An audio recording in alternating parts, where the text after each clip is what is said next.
Welkom bij 10 keer thuis. Je hebt van die huizen in je regio waarvan je denkt, wie zou daar wonen en wat is het verhaal van deze mensen?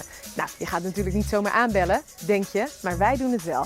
Iedere week gaan we op pad en deze week zijn we in Holwert op de Stationswei bij de familie Olivier. Ze hebben een prachtig verhaal met 2 families in 1 huis en heel veel historie. Kom mee!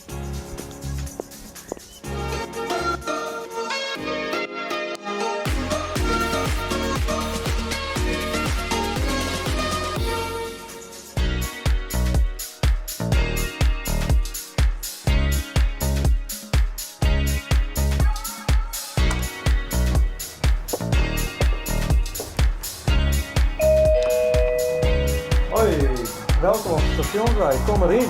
Nou, dankjewel. We zitten hier met vader en zoon in 1 huis. Hoe zit dat? Dat klopt. Ik had het huis in de tijd gekocht en doen we in de 3 huizen. En in de loop der tijd heb ik het verbouwd tot 2 woningen. En wij van mijn zoon in het grootste gedeelte wonen en ik in het liefste gedeelte. Oké. Bewust zou maken. En sinds wanneer woon jij hier nu, Anne? Wij wonen hier nu een jaar of 5, denk ik. En daar hebben we voor 1,5 jaar hebben we nog even samen gewoond in dit huis. Want toen was het gedeelte waar mijn ouders wonen nog niet klaar. Oké. En toen hebben we ook even samen gewoond. En dus sinds eigenlijk een dik 3 jaar wonen wij nu, of met mijn gezin wonen wij hier nu in dit gedeelte. In dit mooie huis. Ja, zeker. Waar heel wat jaren hard werken en zwoegen in zitten. Ja. Leuk. Ik ben eigenlijk, ja, want we hebben dus 2 woningen onder 1 dak. Zullen we beginnen bij jouw huis, Dick? Ja, dat doen we.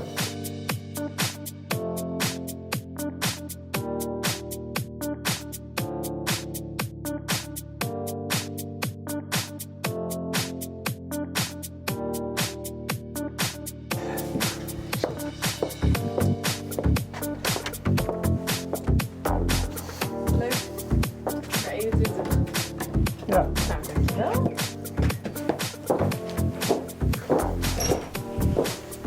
Hallo. Hoi. Hallo, Carine. Zieke. Leuk je te ontmoeten. Eens gelijk. Nou, heel leuk om hier te zijn. Ik ben echt heel erg benieuwd naar wie jullie zijn en ook hoe jullie hier zijn komen wonen. Maar allereerst wil ik graag weten, hoe lang zijn jullie eigenlijk al samen? Nou, wij zijn al 43 hier samen. Of 43 hier trouwd. Oh, wauw. En dan nog een periode erbij, Ja. dus 44 hier. Ja, dus jullie kennen elkaar echt al van jongs af aan. Ja. En hoe zijn jullie in Holwert terechtgekomen? Nou ja, toen we trouwd binnen, had ik een huis gebouwd in Hantem. En ik zei, ik wil je net mijn hele leven wonen blijven. Dus toen zagen we groen in Holwert. En toen weer de squallen oprutsen op de overkant. We hebben nu wonen. En daar hebben we een nieuw huis gebouwd. Aan de overkant? En aan de overkant een nieuw huis. Ja. En ik was altijd al een beetje verliefd op dit pand, dat zie je hoor. Dus ik ga buurman vragen, nou als het de keer komt, dan wil ik graag eerst de koop. Nou, en zij is het kwam. Ja. En toen hebben wij het gekocht, of we zijn alles ruild, zeg maar. Oh, hoe Ja. zit dat? Brouwers is daarheen hier te Ja. wonen en wij zijn hier komen te wonen. Machtig. En Ja. hoeveel jaar is dat nu geleden? Nou ja, dat is van zo'n 90. Ja, april Dus, zo'n 90. April. Dus zo'n 26 jaar geleden. Ja. Ja. En in die 26 jaar, hoeveel van die jaren heb je hier gebouwd of verbouwd? Nou ja, 24 jaar bijna. Ja. Ja. En was je er zelf ook mee eens om naar de overkant van de straat te verhuizen? Nou, Dikkie had wel wat eerst tekenen matten en praten matten. En we hadden beide het besluit namen om het te doen, want ik wist dat het een meerjarenproject was. Ja. Alleen hij had er altijd voor zorgen dat er altijd één stuk wie gezellig. Altijd van, daar leven we en dan deden we het volgende stuk. Dat wie ouwe, weer het volgende, maar altijd we hinnen gewoon een gezellig hoekje. Okay. Want ja, het leven gaat altijd trouw. En vakanties ook. Dat heb ik altijd bewust doen. Meiden ben op vakantie. Want anders zijn ze grut. Want we wisten dat die verbouwing, ja, dat wordt hier. Ja, precies. Dus Geen vakantie erom gelaten, lekker met elkaar weg. Ja. Het wie je net helpt, een man is kluster. Nee.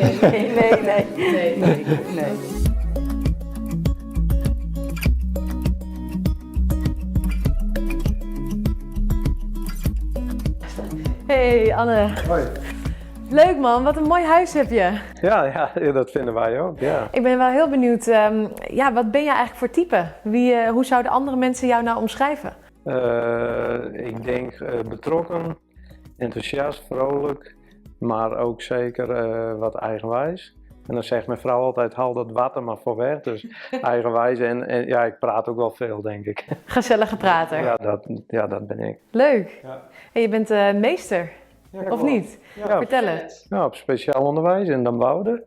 De Wingert. De Wingert, ja. Ik zit op bovenbouw, dus 12 tot 18. En daar zitten kinderen die toch wel op veel vlakken veel begeleiding nodig hebben. Ja. Nou ja, en daar ben ik voor om ze daarmee te helpen. Dus superleuk. Leuk. En wat zijn andere dingen die je leuk vindt om te doen als je vrij bent? Ik geniet sowieso van mijn gezin, hè, de aanwezigheid van iedereen daarin. En voetbaltraining, hè, ik geef mijn zoon training en nog een paar ploegjes daarnaast. Ik mag ook nog wel even graag op een PlayStation een spelletje doen.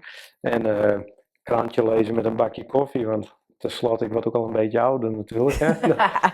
Hoe oud ben je nu? Nee, 37, maar, Oh ja. maar dat vind ik ook fijn. Hey, maar je bent dus echt een gezinsman als ik het zo hoor. Zo durf ik mezelf ook wel te noemen, ja. Ja. Ja, ik geniet daar enorm van.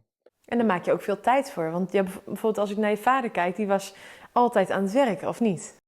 Klopt. Ja, misschien is het ook wel een beetje tegenwoordig, is het anders dan vroeger, zoals mijn vader dat dan ook zegt.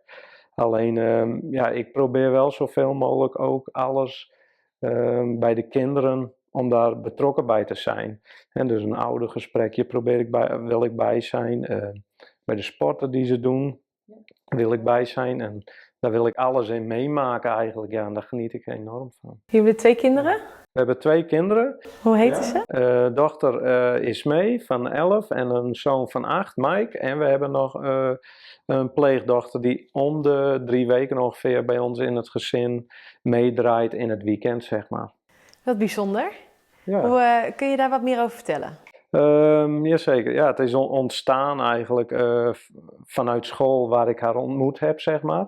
En ik had wel een enorm zwak voor haar.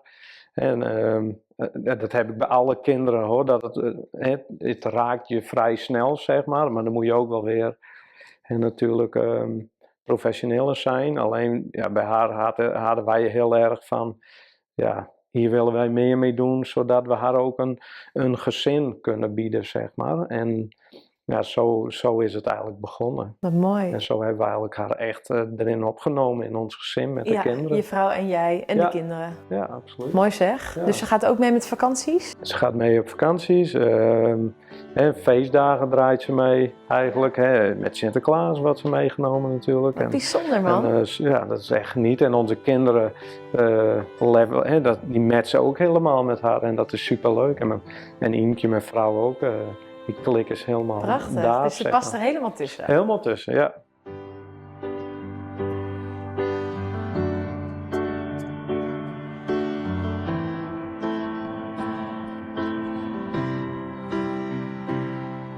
En wat is je favoriete plek in huis? De woonkamer, want daar gebeurt natuurlijk dagelijks alles. En we hebben de zitkuil, die zie je hier. Dus het is een soort geheime plek. Klopt, wat zomers dan zijn de blaadjes groen. Zie je hem vanaf de weg niet, hangen we wat zonnedoek overheen, zwembad voor de kinderen. En dan kan je hier heerlijk zitten uit de wind. Mooi. Zeker. Nou, laten we nog even doorlopen. Ja.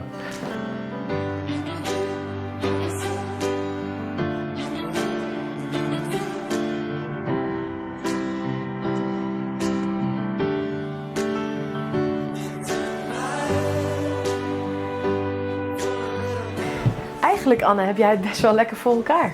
Ja, dat denk ik wel. Alleen voor ons is het helemaal niet belangrijk.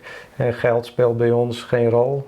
Vinden we niet belangrijk. En we vinden het een eer dat we in zo'n mooi huis mogen wonen. Die mijn vader gewoon hij heeft eigenlijk alles aangeraakt binnen dit huis. Ja, en dat wij er nu mogen wonen, dan, dat vinden wij fantastisch.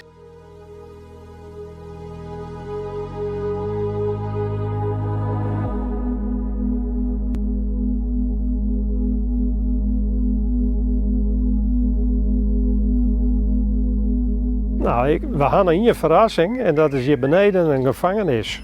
Wauw. En die wordt die graag zien. Nou, let's go.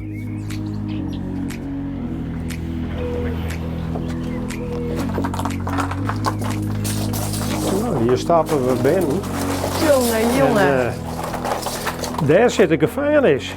Zo, de tralie zit er heel voor. Onvoorstelbaar. Wat is het verhaal hierachter? Dit verhaal is, je werd vroeger een rechter, ja, dat is nou een rechter, dat was een Grienman, heette dat vroeger. En die sprutste je jeugd. En dan vaak weer het landlopers die het oppakt waren. En die zitten hier dan 2-3 dagen gevangenen. En dan waren ze 2-3 keer per week uit Leeuwarden, kwamen boevenkar. En die waren hier voorzet.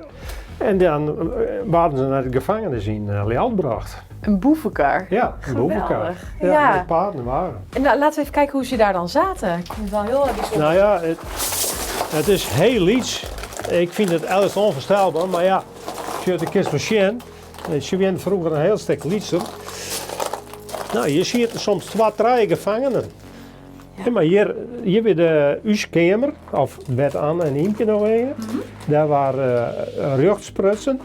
En dan de gevangenen waar je naar beneden leidt, erachter zet en hier los krijg je eten. Daar gaan een hele hoop mensen hier wennen. En hier hang je briefjes.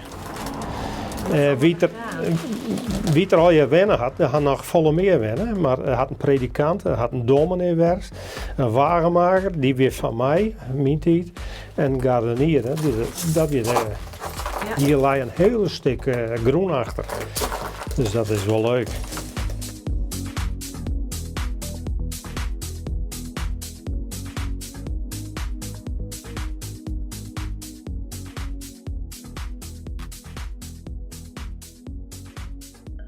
En hoe lang zouden jullie hier nog willen blijven wonen, denk je? Nou, wij willen hier zo lang mogelijk ook blijven wonen natuurlijk. En het lijkt ons uiteindelijk ook wel weer mooi hoe wij nu wonen in de situatie, dat wij dat ook weer met onze eigen kinderen kunnen doen. Dus dat wij misschien naar de zijkant gaan en dat een van onze kinderen hier weer kan wonen. Zodat het toch ook weer, het werk wat mijn vader hier heeft neergezet, dat mooi in de familie blijft. Ja. Dat gun ik mijn vader wel van harte, zeg maar. Prachtig. Dan is het allemaal niet voor niks geweest, hè? Dan niet. Ja, En dan is de cirkel weer rond. ja. Wauw. Inderdaad. Ja. Ja. Nou, we hopen dat dat mag gebeuren. Ja, dat hopen wij ook. Ik vind het een unieke constructie. Ik vind het echt machtig hoe jullie dit met elkaar doen. Ja. Al het vakwerk wat je hebt geleverd. Echt, nou, heel veel complimenten daarvoor. En bedankt dat we bij jullie mochten binnenkijken. Ja, graag hier.